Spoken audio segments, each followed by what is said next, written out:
आम जगा भारी बढ़िया। मुझे संसारे अचिछंदी भकत पारे मते बांधी भकत जनंकर पासे नित्य मुथाई भाव बसे एणु भकत ए संसारे अशेष जन्म पापु हरे मोर भकत मोर मित्र से करे जगत पवित्र सकल तीर्थे थांदी तही मोर भकत बसे जही मोर स्मरणे जार चित ता देहे थाए मुनिरत मु भक्त जनर अधीन मोत हूँ भक्त नुहे भिन्न जे प्राण छाड़े मोर हिते मुताकु छाड़ीबी के मनते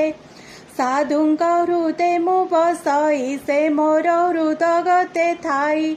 साधुए निज भावे थांती निंदा प्रशंसा न करंती साधु जे मलय